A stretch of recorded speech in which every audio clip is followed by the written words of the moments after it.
సృష్టి ప్రారంభకాలంలో దేవతలు తమ శక్తిని కోల్పోయారు. అసురులు 3 లోకాలను ఆక్రమించడం ప్రారంభించారు. భయంతో దేవతల రాజు ఇంద్ర అందరు దేవతలను తీసుకుని విష్ణుమూర్తి వద్దకు వెళ్ళాడు.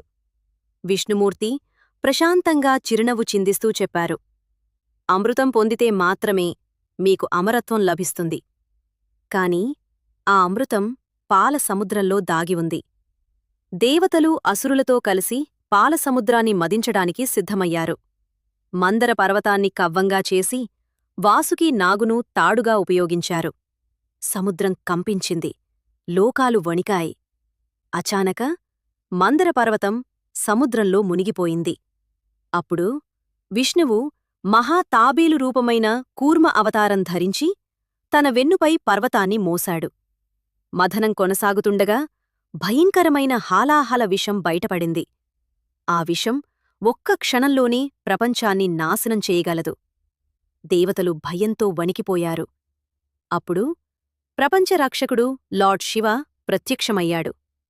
లోకాల రక్షణ కోసం ఆ మహావిషాన్ని స్వయంగా తాగాడు. పార్వతీదేవి ఆయన కంఠాన్ని పట్టుకోవడంతో ఆ విషం గొంతులోనే ఆగిపోయింది. అప్పటినుంచి ఆయన నీలకంఠుడయ్యాడు. మథనం కొనసాగింది. అచానక పాలసముద్రం నుండి దివ్యకాంతితో లక్ష్మీదేవి ప్రత్యక్షమయింది.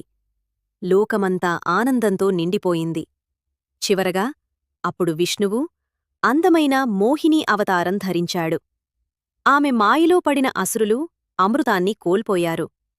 దేవతలు అమృతాన్ని పొందారు. కాని ఒక అసురుడు దేవతలా మారి అమృతం తాగడానికి ప్రయత్నించాడు.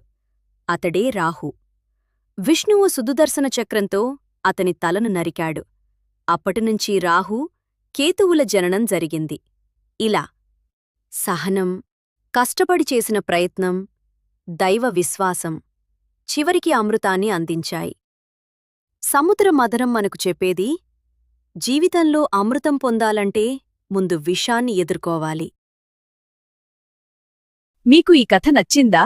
అయితే ప్లీజ్ మా ఛానల్ను సబ్స్క్రైబ్ చేసుకోండి. మీ ప్రేమే మా శక్తి.